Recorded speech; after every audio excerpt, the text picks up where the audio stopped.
I'm Captain Trent with Boat Test, and today I'm aboard the beautiful V44 from Schaefer Yachts. This boat would be a fantastic platform for an owner who likes to entertain a small group of guests or even a large group of guests, but still have the option for 4 to stay overnight for multi-day trips. Now today we're going to be going through the performance of the boat, see how it handles, and also going through some of the mechanical aspects of the boat as well. On such a beautiful day like this, it only makes sense to come to the hull over sandbar and drop your anchor. Now, this boat is equipped with what they're calling the catapult anchor system, and it's pretty ingenious how it works. Now to start, I'm going to bring my rode in, and that's going to lift the catapult. As it tips up, I'm going to drop it out a little bit. The catapult will slowly drop down, and then the anchor slides right out.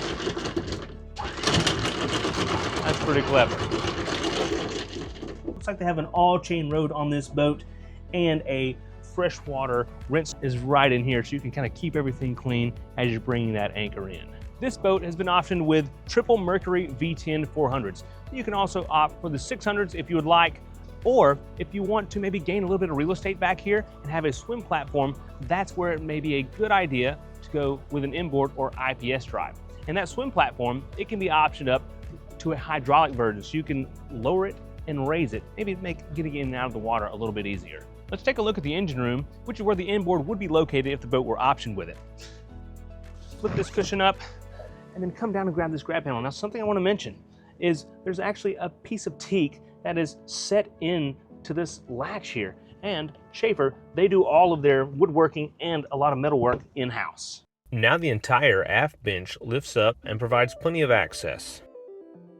Without the inboard down here, there's really a lot of room to access all the critical items. You have your batteries on the port side, hot water heater, fuel tank for the center engine, fire extinguisher for the suppression system, and then the Onan diesel generator. And just behind me is your entire electrical system with all the components that you may need to check. As I make my way to the helm station, I come under the protection of the hardtop, which is very much appreciated under this hot Florida sun. Now, seating up here, the captain has a single captain's chair. And alongside, currently in this configuration, there's a 43-inch bench. Now, all of these seats have bolsters. The bench actually has 2 bolsters. But if you would like to change this up, you can option for 3 captain seats side by side, all being bolstered. The dashboard consists of a compass centerline, 2 16-inch Simrad screens, although you can option for Raymarine or Garmin if you so choose. And you have 2 air conditioning vents, which really do pump out quite a bit of air. We were really appreciating that this morning when there wasn't a lot of wind. It just really helped things out. I have a Fusion audio system aboard this boat, but you can also option that up for a JL audio system, which will have a little more speakers and a few more subs to kind of, if you really want to kind of jam out at the sandbar.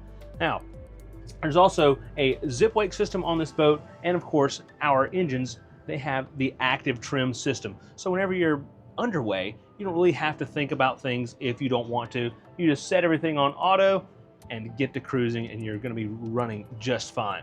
Now, there are 3 cup holders and a small cubby for your devices, push buttons for all of your electrical components, and both the 400 and 600 engine packages will come standard with the joystick complete with Skyhook and autopilot, things that I really appreciate taking advantage of. Maybe you're on a long haul, the autopilot is very handy to have.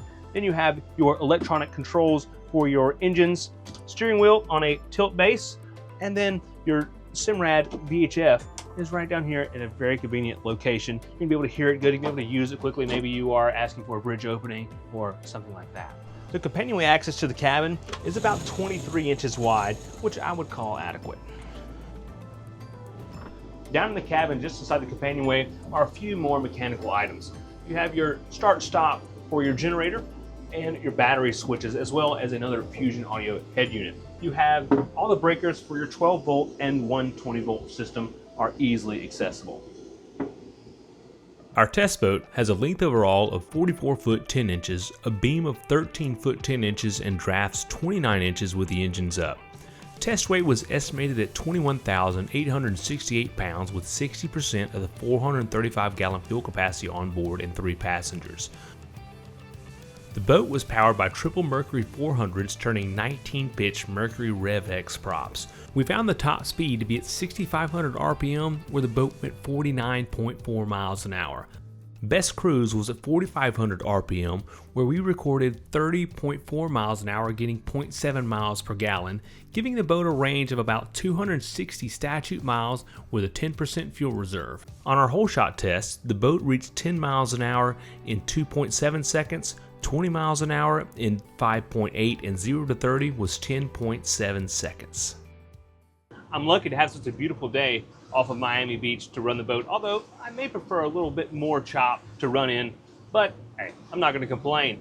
So as we get on plane, I have everything on auto, the zip wake system and the active trim, so I don't have to worry about any of that, and the boat has been responding well in those settings so far. So getting up on plane is simple. I mean, the boat does it so quietly and so peacefully. It just feels so much more agile than I would expect a 44-foot boat to feel. Now, comfort at the helm is fantastic. I have the bolstered seat. Right now it's in the up position, so I can kind of sit up, get a really good view, engage my autopilot, and just be really comfortable while underway. Or if I want to do a little more action or something, or maybe have a little more comfort, I can put the bolster down, and here I am. All of my controls, my screens are readily available. Sitting or standing is really good because all I have are the supports of the hardtop, both port and starboard, and nothing on my side. So, if I'm trying to spot crab pots or something, maybe I'm headed through the Florida Keys or something like that, that's going to be easy to do on this boat. If I bring the boat into a hard turn, she leans over with ease, sticks to her line, and surprisingly, does not drop in speed. I don't feel my propellers slipping or anything like that. Just keeps powering through. One thing about the boat that should be noted is how solid it feels. When I'm cutting over and crossing over our camera boat's wake, everything is just so rigid. There's not a lot of banging. There's not a lot of flexing. My hardtop isn't jiggling around and things like that. The boat is just truly well put together, and that's evident by how it handles. Everyone's going to be comfortable and feel safe on board. I hope you enjoyed that performance evaluation of Schaefer's V44. I'm Captain Tripp with Boat Test, and remember, life's better on a boat.